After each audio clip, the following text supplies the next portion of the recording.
Hello and welcome to the module 555 timer operation. In this module we'll be going over a few of the other RC constants that we need to design in order to get our 555 one-shot speed sensor circuit working. We've already gone over the motor, which we've solved in a previous lab.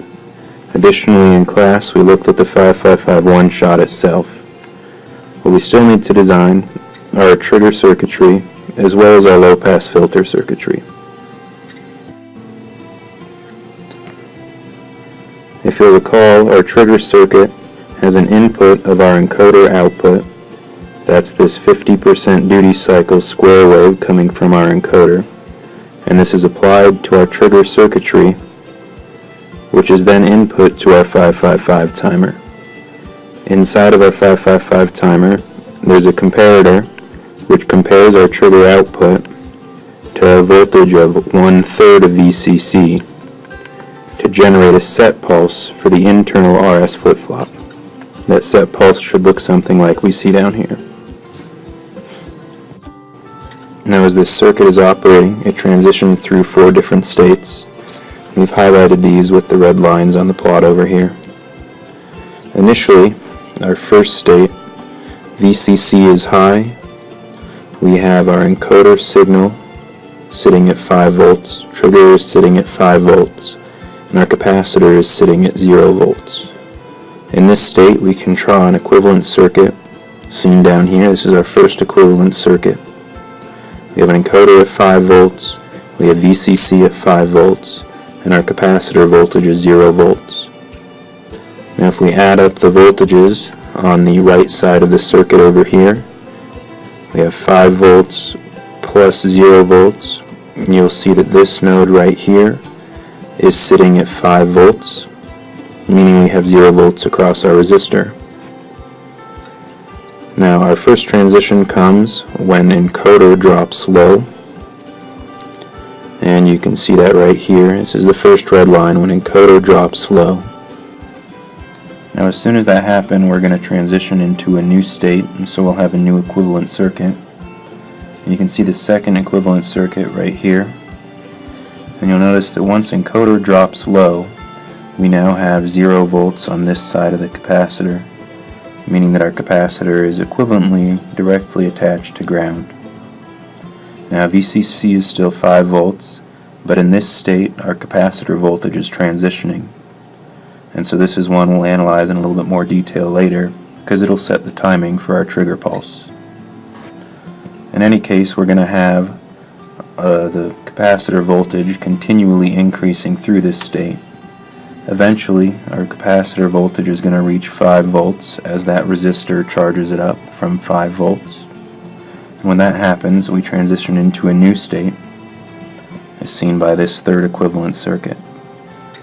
In this state, we have a constant capacitor voltage of 5 volts, a constant supply voltage of 5 volts as well, and you can see that's directly applied across our resistor so that we have 0 volts across that. Our last transition comes when our encoder pulse transitions high again. You can see that on this second red line up here. So we're now transitioning encoder from low to high. Now what that's going to try and do is push our trigger node above 5 volts. And you can see that in our fourth equivalent circuit. As soon as encoder jumps high, we now have 5 volts here. We already have 5 volts across our capacitor, and so if we add up these voltages on this side, we have plus 5, we have 10 volts from there to ground. And that's where our diode comes into play. Our diode is going to short that voltage through the diode. It's going to short these 2 nodes right here, and it's going to ensure that our VCR node right here, which turns out to be our trigger node, stays at 5 volts and doesn't transition any higher. Now because encoder is forced to be 5 volts, and we've shorted this to 5 volts, that means our capacitor is going to end up with 0 volts across it.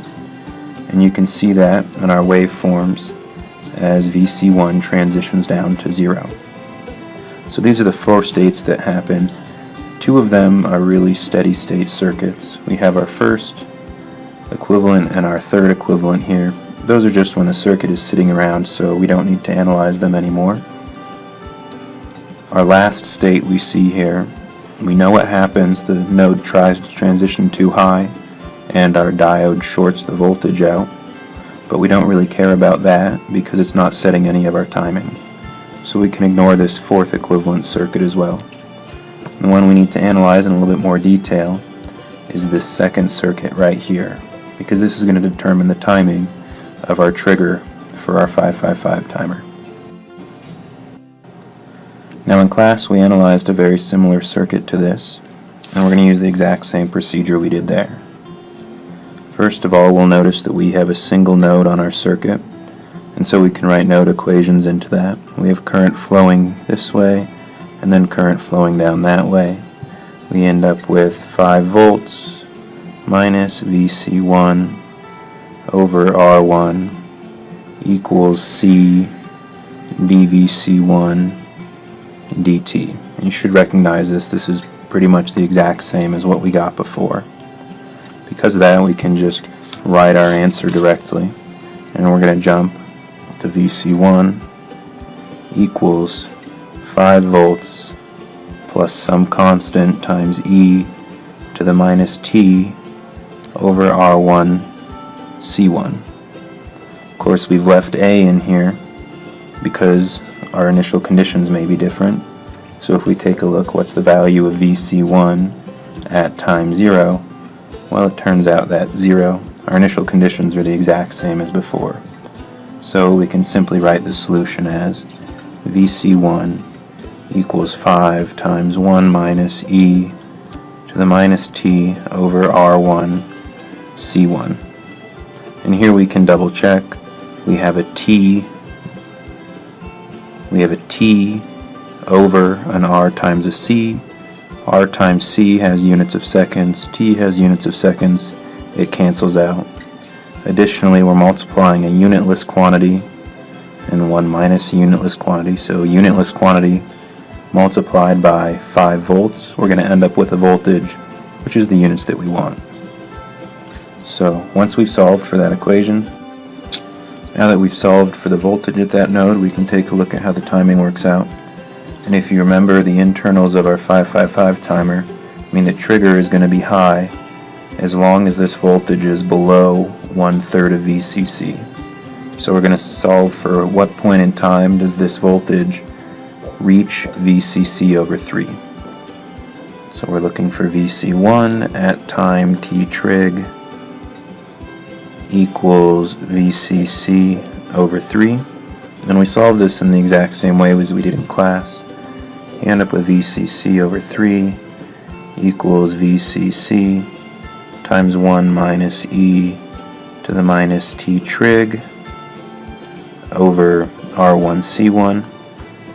And if you solve it out, you'll end up with t trig equals R1 C1 times the natural log of 3/2. So you can work that out, but it works the same way as we did in class. And now we select R1 and C1 to set how long t trig is going to be. Remember, we want that to be somewhere between 1 to 5, maybe 10 microseconds. And so at this point, we've solved nearly all the blocks we need to. We know exactly how our motor operates. We now know how to go from a 50% duty cycle encoder waveform to these short pulses, or the waveform which is going to get us these short pulses with our trigger circuitry here. We then know how the 555 works from our in-class discussion. And finally, we simply need to know how to go from this pulsing waveform on the output of our one-shot to the constant waveform that we're looking for on the output of our low-pass filter. Now, the low-pass filter is one of the more complicated blocks, and you realize that it looks pretty much like the other ones we've used. We have a single R and a single C here. And so we might think of analyzing it the same way. And we'll see pretty soon that that leads to a little bit of trouble. But just as we start out, let's reiterate what the inputs and the outputs to this circuit are. The input to our low-pass filter is actually the output of our 555, and that's going to look something like this waveform here. It's going to have some duty cycle And by duty cycle, I mean the ratio of the on time to the full period. And it's going to be pulsing, and we'd like to average that with our circuit in order to get this constant output. We want this output to be proportional to the speed of our motor, because it'll be the average of this variable duty cycle waveform. So that's what we're looking for. But how do we analyze this? How do we choose R3 and C3 so that we get an acceptably flat output voltage given this pulsating input voltage? To start off, we can look at the states that this circuit goes through and draw some equivalent circuits. For this first state where output is high, right here, we can equivalently draw this as the RC we see here, and this is very familiar, we've seen this before. And then as we transition to our next state, we'll notice out drops low. So our next state is this low portion of the waveform, and that's going to have an equivalent circuit as seen here. Now this circuit doesn't really look like it does anything, but remember we'll have some initial conditions on this capacitor, and so there will be some transitions happening. Now if we were to just draw the equations for each of these circuits, here we've labeled them VA of C3 and VB of C3. We notice that they're familiar, we've solved things like this before, but there's two unknowns in here. We have this capital VA and this capital VB. So we can just draw the general shape of this to tell what those are. Right, as we start out giving this positive voltage like we've seen before for this equivalent circuit, the output is simply going to rise. So this average value, this voltage right here at this node, is simply going to rise with some time constant until we transition into our second state where we have this equation and our voltage is simply going to droop like that and fall down. And then we're going to turn V out on again and transition back up to this circuit, and we're going to increase a little bit, and then we're going to turn off and transition back down and droop some more. And so VA is this voltage level right here. That's this lower peak, and VB is this voltage up there. That's the upper peak. And so at this point you can imagine we have two equations here, this bottom one and this top one. We could solve these for what is VA and what is VB. You know, what is our peak to peak on this going to be, and how do we get that to be really small, right? Because as we make this smaller and smaller, we're going to approach a straight line more. That's fairly complicated, and that's a difficult way to analyze this circuit. It's not going to work very well. You're going to get stuck. Now, just as a note, if we look, when this is a straight line, VA equals VB, and we have the average value. But we don't want to analyze it this way. It's going to make things very difficult for us. So what do? The easiest way is to look at this circuit in the phasor domain instead of looking at it in the time domain. And what that means is that we use our phasor equivalence for all the elements. So this capacitor turns into 1 over j omega c. Our resistor stays as R, and we can simply write an equation for phasor V out as it relates to our phasor V out as it relates to our phasor V in. Remember, this V out here is actually input to our circuit. And now we can evaluate this at different frequencies. First of all, if we evaluate it at DC, so how does this pass average values, or how does it pass constant values? Well, we enter in omega equals 0, and we have VC3 of 0 is just going to equal 1 over 1, that cancels, times V out. So we're going to pass the average value of the input to the output without doing anything to it. So that's a really good start, and that's what we wanted from this circuit. Now if you'll notice, as omega increases, the magnitude of this is going to get smaller and smaller. Right? As omega gets large, the bottom of this is going to get large, and we're going to have 1 over a large number. This is going to be some value approaching 0, meaning that we're going to attenuate all the high frequency components of V out. which is exactly what we want to do. We only want to keep the DC component. Now we can look at a frequency spectrum of our input voltage here, this Vout, to make things a little bit clearer. Now if it's a square wave, you'll see at DC we have some energy here at 0 frequency. Then we have some energy here at 1 times the frequency, and some energy here at 2 times the frequency, and so on. And the energy is decreasing as we go to higher and higher frequencies. Now you can see these as either the magnitude of Vout evaluated at this phasor frequency, or you can see these if you write this voltage here, this Vout voltage, as its Fourier transform. Any way you like to write it, you end up with this frequency spectrum showing you some amount of energy in the average component and then some amount of energy in the higher components. Now if we were to take that frequency spectrum and on top of it plot the magnitude here, so this is how much we're going to filter, you end up with this pink line, and you can see that our DC component we won't attenuate, we're not going to filter that at all, but every increasing frequency we're going to filter more and more. So easier to look at this in the frequency domain. Look at it with phasor analysis. So if you're going to try and solve for R3C3, what you might start with was taking a look at this equation. Say you wanted to attenuate this first harmonic by 5 times. Say you wanted it to be 5 times smaller. Well, you can solve for this.